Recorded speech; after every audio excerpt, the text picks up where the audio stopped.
Hi, I'm Dustin Urban, and welcome to the Turning Point Summit. I'm really excited for today's interview with Elisa Romeo.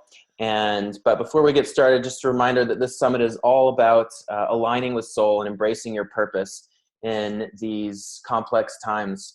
And I believe that the intensity and urgency a lot of us feel in these times has a purpose. You know, we're being kind of our need to discover and manifest why we're here really on this plane is really being activated.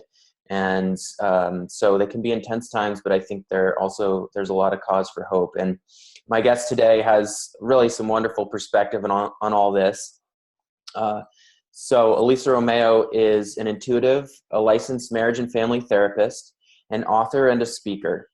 Her private practice, which grew by word of mouth, consists of thousands of worldwide clients. In her work with clients, she merges a background in depth psychology with an ability to directly communicate with soul. Elisa's book, Meet Your Soul, A Powerful Guide to Connect with Your Most Sacred Self, was published in 2015 by Hay House. Her mission is to remind us to listen to the guidance, power, and love of our inner soul voice. She's known for speaking the language of the soul with humility, humor, and grounded candor. She received her master's in counseling psychology from Pacifica Graduate Institute, which is actually where I'm currently pursuing the same degree. So we have that in common. So welcome, Elisa. It's great to have you. Yeah, thanks for having me. I'm excited to talk to you today. Absolutely. So I thought we could just begin by giving a little background. I'm going to Pacifica, you went to Pacifica. And your work, as you say, is grounded in kind of depth psychology. So could you just start by kind of talking about what that means to you? What is depth psychology to you, and what's the influence of that kind of academic background you have? Definitely. I was just talking Sunday, I did a workshop with a group of women, and I was speaking with another woman who also had her undergrad at University of Washington, which is where I got my undergrad. And she was a psych major, and I was a psych major as well as speech communications. And we were talking about the psych program there, and it's a big top 10 research school. So the psychology department's geared very much towards take your statistics courses, read a bunch of experiments with rats and mazes, and behavioral cognitive work.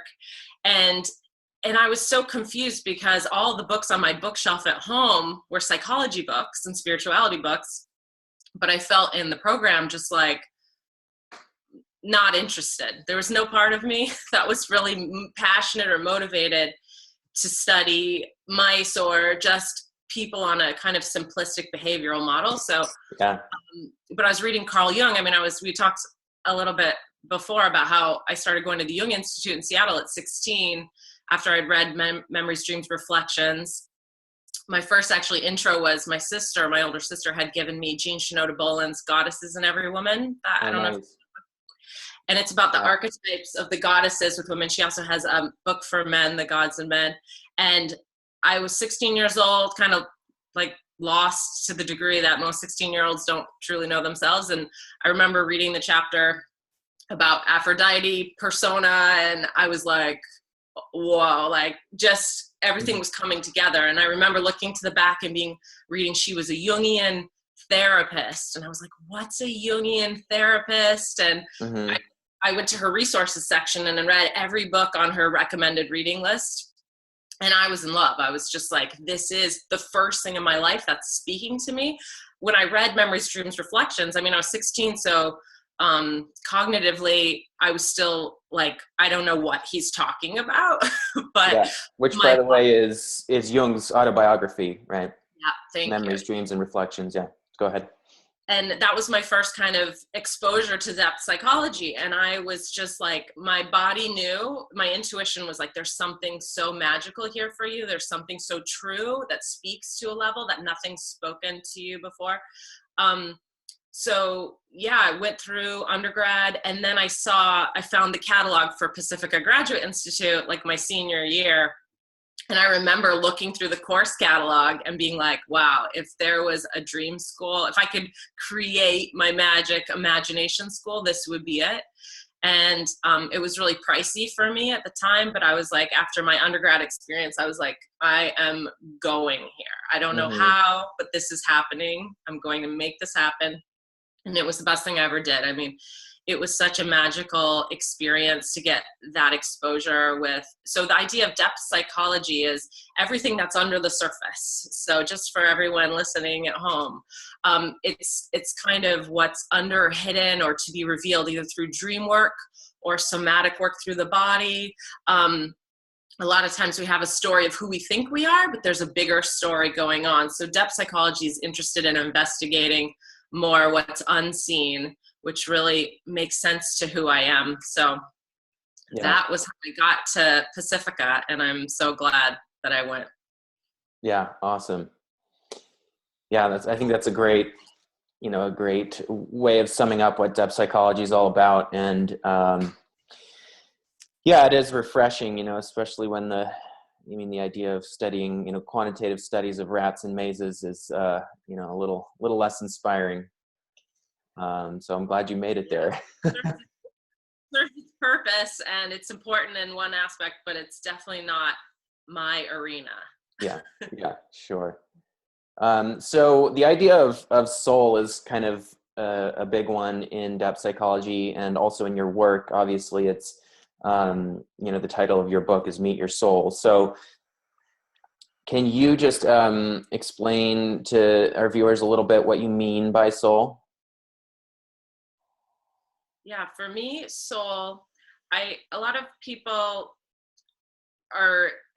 comment about how much they love. In the beginning of my book, I talk about the difference between spirit and soul, because most people have never thought of them as different things. They're usually just clumped together. Yeah. And I come from a really kind of, not just a Jungian, Carl Jung is, when I say Jungian, that's where that's coming from, Jungian understanding.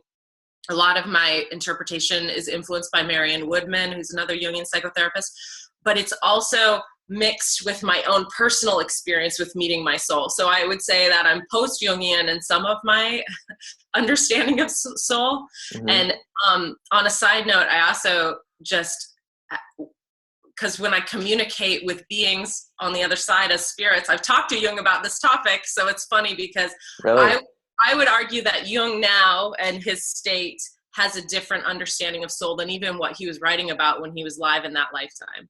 But wow. But I'd love to know what he says about it now. I talked to him a lot about it because really? He's a genius, and it's really interesting, his mind. I think anyone who's reading him, you can feel just like how he's such a genius with how he sees things. And feels things, really, which is why I connect with him. But so soul to me is, we all have a spirit and we all have a soul, and the spirit is the part that's transcendent, and it is it's about enlightenment. It's the part of us that can feel all is one and everything's good and connected. To me, it's kind of represented as like the God totality, the ocean that we are all coming from, the love vibration that we came from that will return. To me, soul, and that's traditionally been represented as a more masculine form of consciousness, the divine masculine. The feminine, the divine feminine, which has been incredibly minimized and not spoken about, especially in New Age circles, mm-hmm. is the attached part of us, the part of us that is the divine feminine that longs to be incarnated into the physical plane. And she actually cares in a personal way about our own life path and our soul lessons. I always think the image of soul to me is when the baby's coming down the birth canal, the baby is pushing, striving to be present here on the planet. The baby's not, it's all good, I could go, I could die, I could come back to source and it'd all be chill. The baby is fighting for its life to be born, to be here. So we both have both of these things going on with us in every moment. We have the part of us, and soul to me is also like if the ocean is spirit, the soul is like the raindrops of our individuated higher selves that are different. So your soul and my soul have a different agenda. We have a different plan of why we came here. We have different lessons of what we're learning and soul contracts that we're trying to manifest in this lifetime. So there's an attachment with soul. Mm-hmm. In terms of soul doesn't want the planet to just be devastated with no feeling about our rivers and our oceans and our trees. Soul cares about how we treat Gaia. So, and it's not the spirit doesn't care, it's just that spirit, it has a very different perspective on the matter. So right now, I would argue that we have a great imbalance between the spirit and the soul on the planet. So my bias, my soul's bias, is really bringing the divine feminine back through the soul information. So what I work to do is to speak to people's souls, and I hear them and see it. It literally looks to me like a gold light, like a halo around people's head. Wow. And I get the information, and I can see when people are speaking from their soul, it goes straight down the seventh chakra through the spinal column, and it lights up all the other chakras so that everything's just running and connected and firing off. But often, most of us as humans are speaking from the analytical mind, which is between the temples. So we're thinking out here about who we are, what we should do, what our plans in life is, instead of actually receiving the life force that is available to us at any moment. So what I do in sessions, I do soul sessions with people on the phone and on Skype around the world, is I help people, I'm kind of like a biofeedback machine, where I help people to kind of sense when they themselves are speaking more from conceptual ideas, pre-programmed beliefs, cultural society influence, or if they're feeling that golden connection, which to me looks like a hose if it's kinked or unkinked, so that they're able to really live their true authentic life. And the way I can do this, where this information's coming from in myself, it wasn't just that I was trained in this, which part of it was I did train in this, but it really all originated from an out-of-body mystical experience I had where I met my soul. And I, through that meeting, it changed my entire understanding of everything. And I'd already been studying soul for years. I'd been reading Carl Jung and really thinking about intuition a lot. I was really obsessed with the idea of like, what's the difference between intuition and projection? How do we know we're really connected to truth and we're not just spouting from an inflated projective place? That was really important to me. I didn't want to be misleading people or myself, you know? Yeah. So then when I had an out-of-body experience, which is at Pacifica Graduate Institute, started on the lawn at the lawn. I always forget the names of the campuses. The original campus. Lambert or Ladera? Never. Yeah. the first one. So beautiful. And I had just left. I mentioned this a little bit to you in our first phone call, that I had just left a class with Stan Groff, who's the head of the transpersonal psychology movement, and Rick Tarnas, who wrote an amazing book, The Passion for the Western Mind, and they're good buddies. And them together, they are powerhouses. You know what I mean? Their energy together, it's like... Yeah. And they taught at Pacifica? They were teaching her? Yeah, they did a class together. I can't remember the name of the class, but it was about consciousness. Oh, I'm jealous. It was incredible. A lot of it was... Groff's information about spiritual emergence, and then we talked about Passion for the Western Mind, Rick Tarnas's amazing book. I called him Tarnopedia because he's like a walking encyclopedia. Like, it's crazy how much information he has in his head. You can just mention anything. You could be like 1964 July, and he'll be like, the transit's going on there, and he'll just go into right. Archetypal astrological influence of so many historical events. It's fascinating. But they had just taught a class on rebirthing. So Stan Groff does this stuff now, holotropic breath work, which you know about because you experienced yourself. Yeah. And so he was just talking about using the breath work to achieve an altered state, to go back and heal life trauma from your birth. And they were talking about rebirthing, which is the idea that when you come into the planet, how you come in through your birth affects your relationship to change. And if you had a traumatic birth, maybe change will be more challenging in certain ways. If you had forceps and you were pulled onto the planet, as opposed to psychologically being able to navigate that in your own way the very first time you had a birthing experience in this physical lifetime. So I thought that was like a really interesting idea, but I wasn't fully on board. I was like, I don't know, it seems weird. I don't really why that would be so crucial to someone's psychology. Left the class.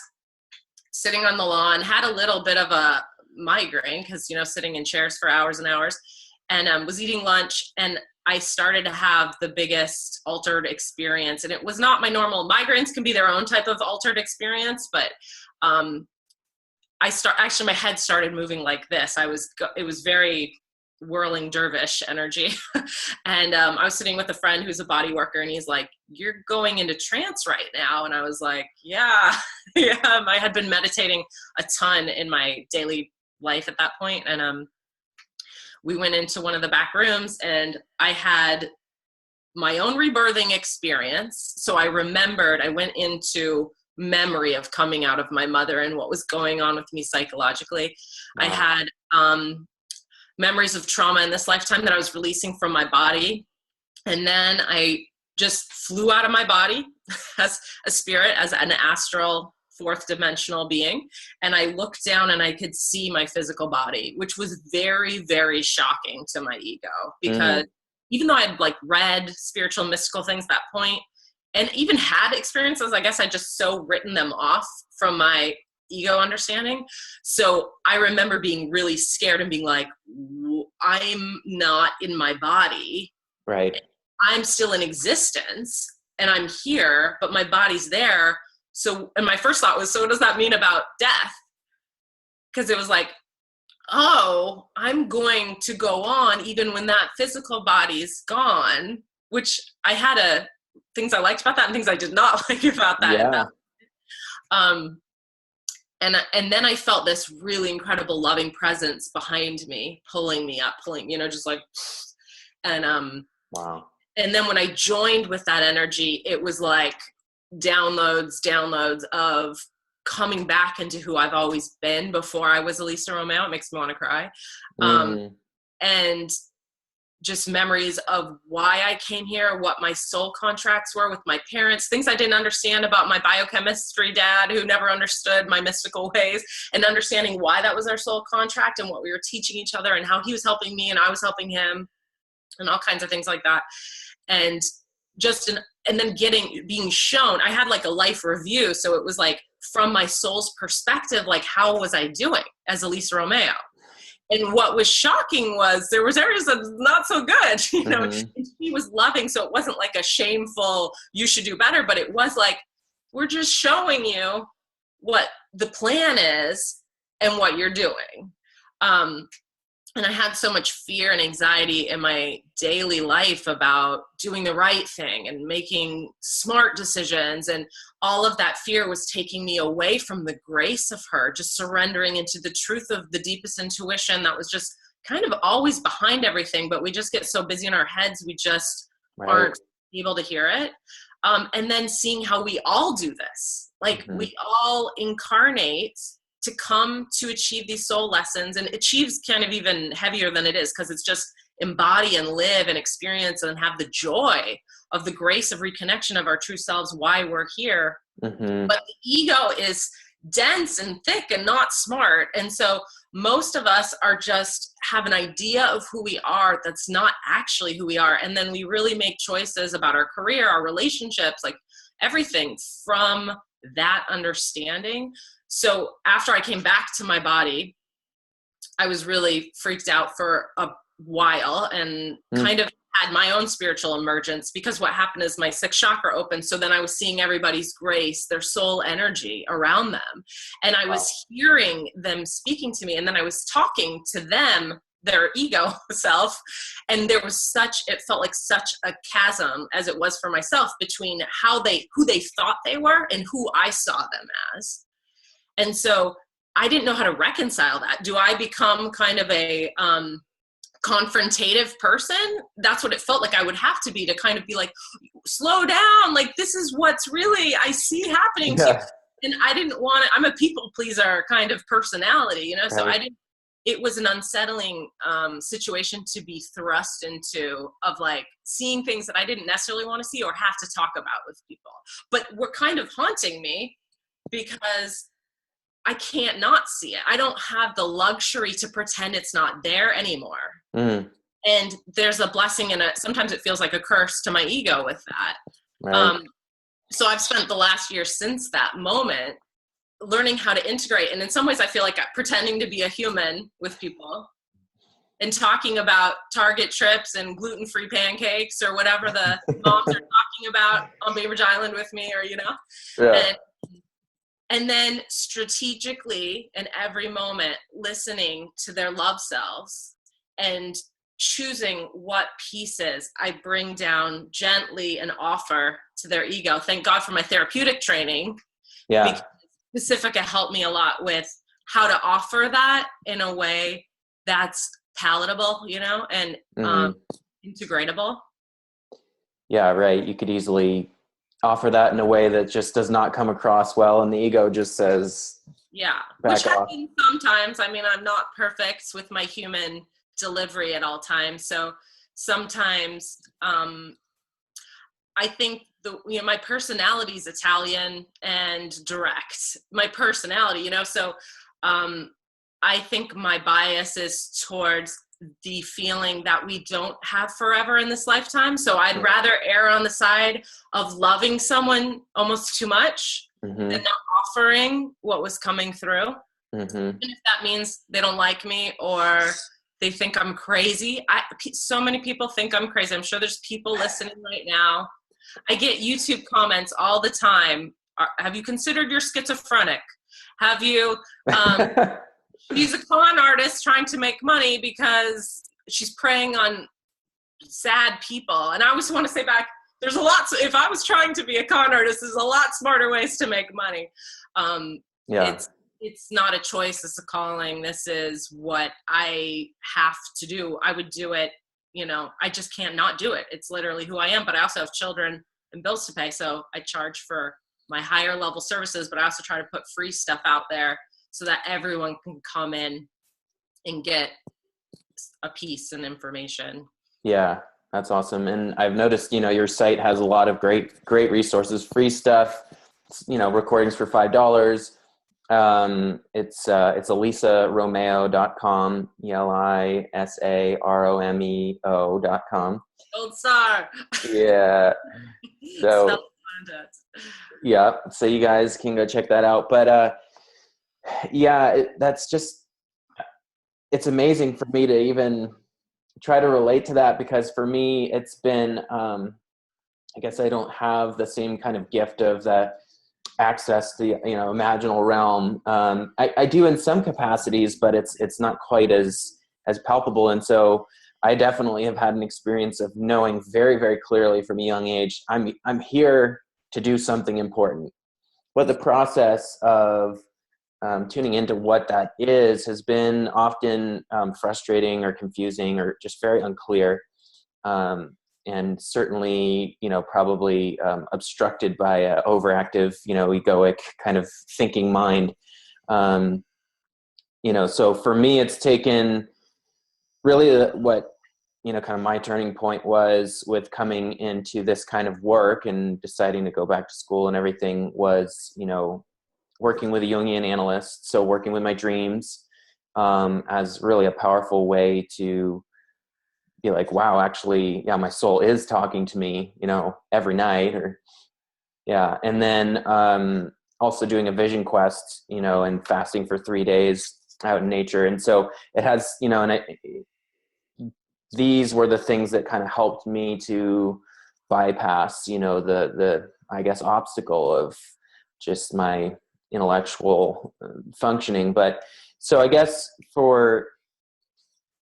could you talk a little about, like how you help people who aren't quite as, the veil isn't as thin as it is for you? I mean, and I would argue it's not necessarily better to have a blown open experience. like there's a value to it, but I wouldn't put it on a hierarchy of better or something, because there's incredible challenges that come with that and then navigating the aftermath of that. But I would say that every single person has the ability to hear their soul every day. I know that beyond a shadow of a doubt, because I've worked with so many people, and even the most dense, and when I say dense, it's not dumb, it's energetically dense. Some people are more energetically porous. They're too open psychically. They're empaths, highly sensitive people. They're being bombarded with not having their own energetic boundaries. my first book, Authentic Intuition, was about this topic, more the energetics of how we are different, and then the self-care around that, because I'm like somebody who was always an empath even before I had my experience. So I would lose my reality, I call it, when you just merge people pleasing. You start to go into other people's realities, and then you don't know how you feel. It's really not great for relationships like dating, because I'd be like, I think I love you because you love me. And I, knowing what my soul truth was in that relationship, or even getting attracted to someone if they're getting attracted to you, and not understanding it's a form of projective identification. I remember when I started learning about projective identification, Pacifica, it was like lights going off about the energetics of what that was. Can you break that down for just a little second for folks watching? Yeah. So thinking about, okay. So the idea of projection is that it's like being in a movie theater where you're watching the screen, but the projector where the movie's coming from is from behind you. And we all have projections, and based on our upbringing, our experiences, things we've been through, in terms of, especially in relationships, how truly we can have these soul-to-soul intimacy relationships. Because let's say I was beaten as a child and I'm in a relationship, I might, in my intimate relationship, be really projecting my abusive mother on this person so that I can't really receive the love they're trying to give me. Yeah. When that's a negative projection. A positive projection is, she's so amazing, I wish I could be like that celebrity, I just am not, and so we're projecting out our gold as well as our shadows. Yeah. And the negative aspect is we're not pulling in those parts of ourselves that are truly us. We're disowning pieces of ourselves and seeing them on other people. And so it keeps us kind of like in funhouse mirrors instead of able to really feel the truth of who we are and the truth of what that relationship wants to be. So a lot of psychological work is withdrawing projections. You learn, and I actually have speaking of free things, under freebies on my website, withdrawing projections exercise, which was a lot from Pacifica. That's great. It's so useful. It's so useful to be able to start to really claim your stuff. And I think the shadow of the new age is everything is out of body, and there's a resistance to really owning the second chakra crap that we all have, and being able to really sit with our shadow stuff and own our stuff is part of being spiritually mature and responsible. So going through that process is super important. Yeah. What I think about I was just going to add with that, beyond just this sort of like obligation or sense of responsibility, I mean, there's a lot of energy bound up in shadow too. And when we do that work of, owning the shadow, it can be quite energizing. Yeah. Because suddenly, you're not externalizing and disowning this thing that's part of you. I remember one of the teachers at Pacifica from the process class would say, you're not done withdrawing your projection until you're weeping on the floor. Because then you've kind of claimed back that energy that was out. And the weeping can be such the relief of, oh, there I am again. Yeah, yeah. And so that's projection. And then projective identification is when we can feel, and as empaths, so being an empath is when you're somebody who can feel in your body how other people are feeling. And to me, it's physical because of my psychic skills. So if someone has back pain and they walk up to me, I'll feel like a stab in my back. And it can be really confusing emotionally for people too. You're like, I'm anxious when this person's around because they're anxious, but they're not necessarily conscious of the fact they're anxious or talking about it. So then that person might just assume, why am I anxious? Maybe I had too much caffeine for breakfast. And so the challenge with, especially, I work with a lot of female empaths, is not being connected to your true self because you're so susceptible to receiving the imprints of other people's energy. So part of becoming energetically strong is starting to get your energetic boundaries in your aura, which is the bubble around you energetically, and learning to move. My power reset meditation does this with visuals. You just check in, who's in my space, who's in my energetic space, noticing it, sending them back with love, setting them as a color. You can imagine it leaving your body, and then calling yourself back, bringing your own energy back, which is great if you're anxious or ruminating about somebody. Like sometimes if you get in an argument, you can't stop thinking, why'd they say that? What did they mean? That's a sign some of your spirit's over there. So seeing yourself as a color. Oh, here comes the purple back to me from that person. I'm inviting my energy back to myself to get centered and grounded and know my truth on this issue, instead of having an energetic dialogue about it, which can take us away from our knowing. Nice. Yeah, I totally sidetracked you when I was asking about...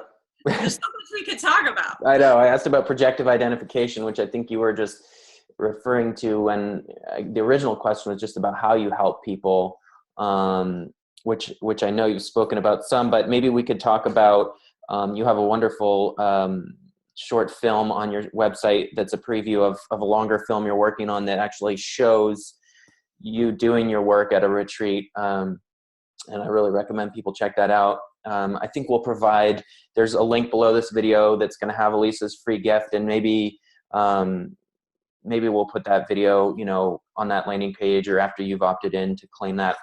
Either way, it's on your site. But can you talk a little about what that work is we're seeing there? And is that, yeah. So when I met my soul and I got the feeling of who she was as an entity, basically as it's like a god or goddess on a different dimension. It's like we're multidimensional beings. So it's like an iceberg. We're down here as egos and we only see the tip of the iceberg. And then there's this whole huge, beautiful universe of love, of which we have uniquely come from, that is always whispering to us in these different ways and sending us synchronicities and dreams and all these different beautiful things that are happening around us. And we usually miss the messages. Sometimes we get them, but oftentimes we're just super busy. So what's my soul showed me, and she told me her name is Sophia, which I didn't know at the time was the term for the divine feminine, the feminine face of God, and which is so what she's about. So it makes total sense. But so after my out-of-body experience, when I met her and came back down, I could feel I was getting dumber and dumber as I was crashing away from her. I could go back. I was going back into the ego, and I was like, no, I didn't want to go back. I felt it was such a weird process. There was a beauty to it, but there was also this, like, I'm losing some connection. And it kind of struck a type of fear in me of, like, when I came down to, how do I get back to that place every day? How do I make sure I'm reconnecting so I don't forget? I don't want to forget,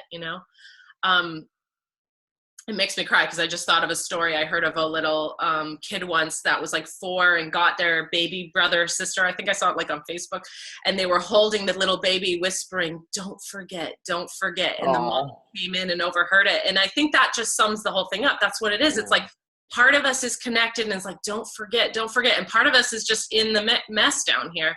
So all of my work comes from don't forget. It comes from, how can I help you to remember and feel? Not just because I'm telling you, not just because this is some interesting concept to our head to kind of read books about, but how do I help to bring through the truth of who you are? And I always feel so much pressure around it because I have limited time to work with people, and even on the planet, I have limited time on the planet to get the message really across. And so Sophia, my soul, so what I teach is soul journaling, how you use your journal as a medium to begin to channel your higher self, because we all have questions. We need practical, grounded information. Do I do this job? Do I not? Do I choose this? Do I not? How do we know how to make these choices from soul? And every single person can do this. Like, it's crazy how available this is. I was laughing with a client last night on the phone about this. When she got it, she was like, oh my God, this is so available. And it's just right in front of you all the time. Why are we going to all these billions of workshops? And, just there's so many things that it's like reaching for it, but it's just right there. And she was talking actually about an opening she had when she was younger, where she had an out-of-body experience and she felt this, but she didn't have the words for it. And she said she just kind of remembers laughing because it was so comic that it's just right there. There's something like cosmic comedy about it. Divine comedy. But so teaching people meet your soul, how to talk to their higher selves, to start to connect. There usually is ego resistance that comes up because there's energies that don't want us to hear this, that are sometimes friends and well-intentioned friends and family, but mainstream media. I mean, there's a lot of energies that say around us, this is crazy and impossible. So when people start writing it, they're like, I feel like I'm making it up. I feel foolish. I feel like I'm crazy. I'm listening to voices in my head, which is all active imagination really is, And my mother-in-law uses, well, I don't want to expose her too much, but she's a high school teacher, and she does this with her clients, but she doesn't use the term soul because it's a public school. She just uses it like a writing exercise. Like, now we're going to talk to a part of you that's all loving and knows everything, and we're going to pretend we have the answers. And she's always like, the wisdom these kids come back with is phenomenal. And it's not like what you saw in them 5 minutes earlier as that personality that was confused. And I think it just comes back to that Einstein idea, like you can never solve a problem from the energy level in which it's created. Yeah. So what's happening in our brain, like you were talking earlier about the vision quest and stuff, is we're learning to live not just from beta state in the brain, we're learning how to consciously go to theta state and bring in that altered information. And it's true, like when you're in beta, you're not in theta. So it really takes, and people have been doing this for years and years in all different traditions, not eating or meditating or doing things to alter the brain state so that we can get to that other place. I have one meditation that is where you free on my site about you get in an elevator and you're going up, so that it helps to teach the ego, to raise consciousness. And the meet and name her meditation is a good one to do before the first time you start soul journaling, because it helps you get in that state. But what you find is as you practice it, it just starts to happen more and more naturally. So it takes less and less kind of meditating. It's really comes from that conscious intention of, I want to hear, I want to know. And that is the prayer that changes everything. It's kind of like when you start recording your dreams. If you just, I want to remember my dreams, and you put out the little notebook and the pen next to your bed, and you're setting that intention, suddenly you have such greater recall for your dreams when you wake up. Yeah, totally. So when you help people, tune into that other state, that theta state, do they suddenly have a different, like, are they tuned into their soul guidance? Yes. Do they actually get information about tangible decisions they should be making? It's so shocking. I like to, especially in workshops, put people on the spot and have other people watch, because you can see it in people, the difference in their energy and how they look when they're like, I just did this on Sunday with a woman. She was like, I don't know what to do. Da, da, da, da. And then I asked her, what would love tell you about this question? And you could see them go in, and you can see them connecting to their soul. And then sometimes you say, well, and they'll be arguing the soul, but they don't even know what they're doing. And then like, slow down. What was that? What was the first thing that just came to you? What was that first thought and intuition? Yeah, but I don't know how. Okay, slow down. And you're just coaching them. Stay with love. What would love say around that? Well, what would love tell you about how? What would love tell you about the baby step? What's the next little baby step towards it?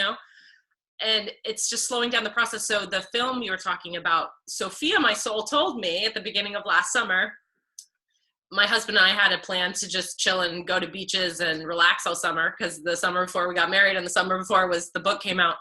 But then Sophia, through my soul journaling, was like, actually, you're going to host this retreat and hire a film crew and show soul embodiment on camera. And I was like, am I ready? I still have some little remnants of coming out, completely showing what I do publicly, because I know I'm, as a psychic, very aware how much people think it's insane. So I have to hold that truth and lovingly coach my own ego to have the courage to just continue to do what I know I'm here to do. Yeah. So the film is meant to raise the vibration of the planet, in terms of it's meant to initiate an awareness, a conscious understanding with when people watch it, that they are greater than they understand, and to get them curious about what is that part of me, and to also begin to know, and I can do this. I'm allowed. I have not only permission, but it's my spiritual birthright. This is why we come here. This is what's so crazy to me. Like, we come to this planet to do this process of not just individuation, but to me, it's like the Christing process, becoming our higher selves embodied here on the planet. Christ as a title, so that we become our unique love form when we're here.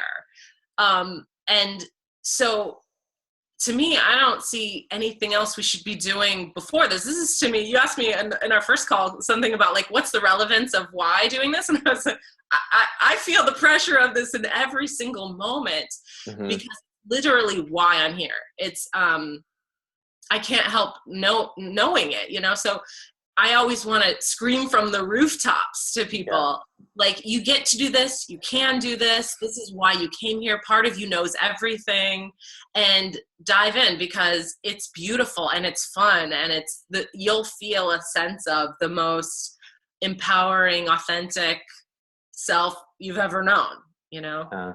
Yeah, I love that. And, you know, one of the things that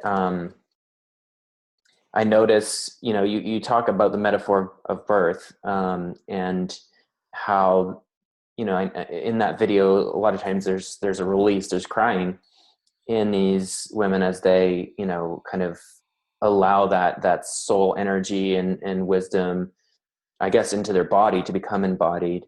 And I, you know, I did a holotropic breath workshop in January, and, you know, Stan Groff talks, I mean, the birth trauma and the birth metaphor, the stages of birth are fundamental to his work, as you know. And my experience was very much, well, first of all, you know, every time I've done breath work, I do a lot of crying, because I feel like I'm in touch with a block, like there's a blockage. And I'm also sort of grieving the ways in which, you know, I'm bound up and not really living my true being, you know, in this life. But one of the images I had was of, you know, and well, at the time there had just been this, I was thinking a lot about the political situation, and I'd like to transition here, if we could, to talking a little about the collective. Not necessarily we don't have to talk politics necessarily, but a lot about it, I'll tell you that. Yeah, well, so at the time there had just been the Women's March on Washington, which was huge, and then there was a March for Life when the pro-life community was in Washington, and Vice President Pence, you know, spoke. And in this state, this altered state with my breath work, I could see that crowd, and it was like I could see, there was like the image or energy of like the fetus sort of just above the country and above that crowd, you know. And it was just like, in that moment, I was like, of course, this is what we're talking about right now. Of course, the archetype of birth is just like, you know, whatever, setting aside you know, whatever our feelings might be about abortion or parties or whatever, I was actually like feeling such compassion for these people whose mission in this moment was like, we want this golden child to be born, you know, we want to protect this birthing process. And, you know, so for me, it was just like, just such an affirmation that, you know, that there's a birthing going on in the collective right now. And so I'd love to get your perspective on how you see that and how you see this work as tying into a bigger picture right now. All of us are always in a process of birthing or dying. There's always something being born, and there's always something dying. I have this phrase I like to say, more dying, less trying, because because the ego doesn't want to give up control, and we're always dying to the bigger self, the bigger message, the bigger love. And what you'll see on the film trailer, which is meant to be the seed incarnation, like, you know, activation, transmission, is that crying, because there's a release, a confusion of, wait, I thought I was this person, I thought I was this thing, and then there's a free fall moment of, whoa, who am I if I'm not that? And then there's a rejoining, like I had when I left my body, of, oh, the bigger meaning, the bigger love message. And it takes so much of the feminine, for males as well, to navigate that process. It takes a trust in the bigger picture. Have you ever seen that parable going around that's like two babies in the womb, twins talking about, I heard there's something called mother. It's like, there's no such thing as mother. No, she's all around us. Can you feel mother? No, I just feel darkness and black, you know. I think something's coming. I think there's like a birth, and we're going to meet mother. You know? Wow. And that's that feminine, right? The divine goddess who's holding this whole birth. Mm. And then the divine masculine she wants to surrender to and be led by the glory of that knowing with the transcendent God function. So what we're doing down here is birthing and dying and healing our inner masculine and feminine so that we can birth and die well. And birth is a metaphor. I have one poem that I read like on Christiane Northrup's radio show once around, it's called Tamed. And I wrote it after the birth of my first son, my 10-pound posterior baby that I had all natural. Wow. And it was crazy, you know, and what I learned about myself afterwards and him and life and death, and, you know, it was one of those massive moments. But, so I like to read that when I'm in the birthing transition. I always think of the metaphor too, like the ego death is like putting the sugar cube in water, where the sugar cube's like, I'm dissolving, who am I? But it's still in there. It's sugar water, but it's taking a new form. Mm-hmm. Or as Jung talks about the transcendent function, that moment of holding the opposites where it gets so hot. I always, you know, talk about with clients, it's like putting the pot on the stove. And if you keep taking the lid off or turning the heat down, it's going to take forever to reach boiling. But if you can keep it on and hold that tension of the opposites, the birthing part, mm-hmm. then you get steam. Then that third thing is born, the new thing. The water has turned into a new substance, a new form, mm-hmm. which is what we're always doing alchemically in our own processes, consciously all the time. Mm-hmm. Mm-hmm. I can't even remember what the first question was. If I went No, that was good. And I guess when I asked the question, so what is trying to be born, you know, in the collective? So what happens if hundreds of thousands, millions of us, you know, are able to kind of do this work? You know, what does the world look like? I mean, I am so passionate about soul because I think it's the answer to every single problem. We could not rape our nature resources if we were connected to the soul of the planet. We couldn't have war if we were connected to our souls. And there are energies and entities that do not want us connected to us because we're unmanipulatable. Yeah. Right? When you're connected to the truth and you don't need to be told something externally, you're a lot less, whatever that word is, you know, like usable. Mm-hmm. So there are entities that are connected to their ego control and power over that fight very clearly energetically and in the physical world so that this truth remains hidden to people. Yeah. Yeah. Not only that, but, you know, I mean, our economy is driven in a lot of ways by sort of filling the void of being disconnected from that. I had a out-of-body experience when I was writing Meet Your Soul that was so crazy.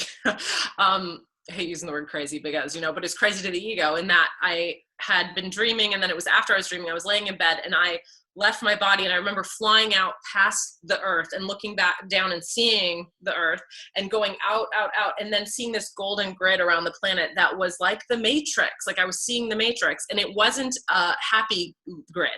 It was a grid of power and control and of like darkness. And I remember feeling how much power, resources, money, political power, inside information, the network of that group, and then coming crashing back into my body and feeling, I woke my husband up crying. What's the point? We're so outnumbered. It was like David and Goliath. Like, why even write Meet Your Soul? You know, these are manipulative energies that are so powerful. And then Sophia showed me, I could cry again, how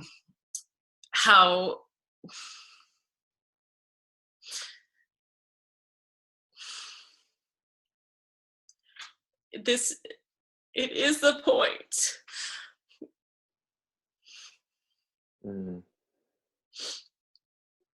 That every single time one person connects with their true soul on this topic, it looks like a light bright. I was kind of shown when I was little, I used to play with the light bright game, and you're little, you poke the little colored peg into the black paper and it lights up through the light. Okay. So, and you can make patterns of pictures through these little pegs. And every single person connecting in is another light lit up down here, where it alters the energetic vibration of the consciousness on the planet so that love can incarnate here. Love can be here.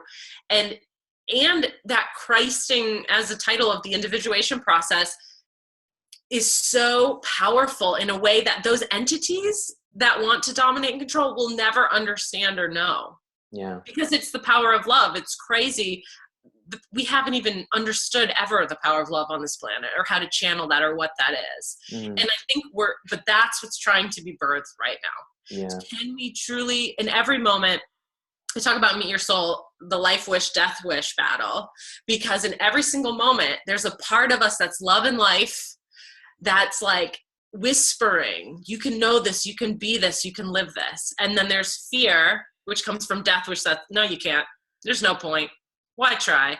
It's too hard. And we can all go into depression, right? And like so many neuroses. And then it's like, what does love want to tell you about that? What does the soul want to tell you about that? And I think that's why the image of Christ on the cross is so redemptive, because it's like, you can kill me and I can still know truth. This planet can blow up. You can make everything good and beautiful here, smithereens. But there's still a truth, an eternal truth to what love energy is and to what the true meaning is. And every single one of us is allowed to tap into that. And the power that comes from that is incredible. Yeah. That's powerful. Thank you for sharing that story. I'm reminded of, that moment that you were saying of like, what's the point, and these times, it's just, there's this, I don't remember exactly where this came from, but it was from like the mystical traditions where, the darkest, it's the dark night of the soul, and the darkest point of the night being just before the dawn, that idea, which I think parallels too with, Stan Groff and he has the basic perinatal matrices. There's basically these stages of birth. The first one is our immersion in the womb, and oneness with the mother. And, then the second one is basically no exit, where, the womb is contracting. And all these experiences, they're imprinted on us on such a fundamental level that I think this is so relevant, because it's how I experience change, how I engage with change. It's how we are collectively experiencing these times, right? So the second one is like, there's no way out. This is hopeless, right? Like I'm being crushed but the cervix isn't open yet. Then the third stage is when the cervix opens and the baby's in the birth canal, and it has a lot of very it's like a violent life or death struggle, but there's at least a sense of like, there could be a way out, the baby is trying. But that's like a major crisis, right? For that consciousness, of the mom and the baby. But then that moment of the fourth one being the emergence, where it's just like this total unexpected breakthrough moment, that seemed completely impossible. And this whole new world emerges. And so to me, taking that metaphor and applying it to our collective situation, it gives me hope, it's also sobering that, we're seeing a lot of violence. We're seeing a lot of struggle that we could see as kind of the birth pains and the fight for life, and survival. But I also think that the moment could come, and it could be as unexpected as the baby's emergence from the birth canal, of like, just all of a sudden, what could it look like to wait if we collectively were to wake up to this potential that you're talking about? Definitely this election has shown anything that's in the shadows is coming out. We're seeing so much. I'm seeing a lot. I constantly feel the density of the planet all the time, and this feeling of like, there's so much work to do. But I think through the election and after election, it was like, I didn't even know how dense it was. Like, I didn't even know the level. Yeah. That people don't understand that I think of my son, my 8-year-old's obsessed with Star Wars. And I saw, what's the name of the guy who created Star Wars? George Lucas? Yeah, George Lucas, yeah. He had this little, you can tell I don't know much about Star Wars, but I'm learning from my son. But he has this beautiful little YouTube video where he's he's giving a speech about all stories archetypally basically have the light and the dark. And every story is about, are you going to join the dark side or are you going to join the light side? And what the dark side is being selfish and thinking of your own needs and getting your ego needs met and power, greed, and control. And the light side is about, you can go a lot of your life and that can feel really good, but there's a certain point where you're going to fall, and it's going to be like, what was the point of that? What are we doing here? And is there more? And the light side is about caring for others and compassion and do unto our neighbor. and so I just love how simple he made it. And it was like, yeah, the whole thing summed up. That's like, what we're doing. Are we going to choose love? Are we going to choose fear? And can we birth into love? Or are we going to get terrified because we don't understand it in our Western rational understanding of how we think our ego would play things out? Or are we going to get to know our bodies? Are we going to heal the head-heart split and start to discover ourselves and more than these talking heads? Yeah. And start to feel into a bigger truth. That reminds me, but before we're out of time here, we wanted to talk a little about embodiment. You were just talking about healing that head-heart split, and you talk about how much actually like the somatic physical embodiment is big in your work. Can you just give us a brief? Yeah, because there's so much trauma in all of us just from being humans. Just living a normal human life has a certain degree of trauma to it. And we kind of become less and less of ourselves, not just energetically, but in our bodies. We kind of, and I think that's why yoga is great. And so many somatic practices, people just have crying releases in yoga as they're like, oh, I can bring love and myself back into my arm or this injury. So the embodiment piece is everything. Oh my gosh, especially right now in the spiritual and psychological circles where the dominant voices of wisdom are coming from between the temples in this little analytical container, and there's very little embodiment being transmitted. And one way we embody is through transmission. We have mother or father holding us in love, saying it's okay to be safe and to be your body. Yeah. It's okay to be a human and feel okay in your body.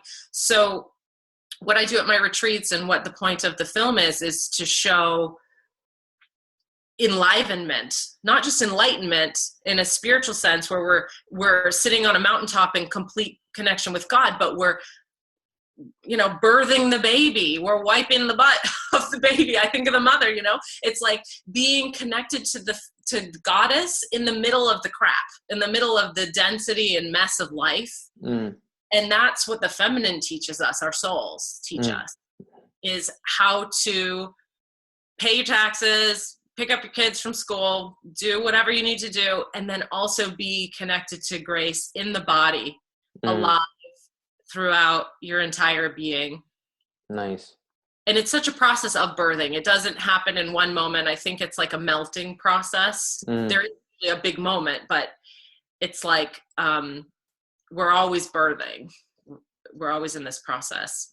Nice. So I think what's trying to come down right now is just understanding that the old ways are not going to work. They're not sustainable. If we stay with power over, the human clock is ticking. Yeah. If we can transform into connection through really truly honoring the feminine and not just giving it lip service, not just with psychological speak, but with Planned Parenthood and with pipelines and really truly bringing that love imprint to our policies. Not give parental leave for new parents? Are we going to continue to be greedy about healthcare? there's another way. There's another way. That's just so available if we can all claim it. Yeah. Yeah. Well, that's great, Elisa. Thank you. Thank you for all that you've shared today. And I know that I'm eager to learn more about your work. And for our viewers who would like to delve in more, can you tell us about your gift to them today?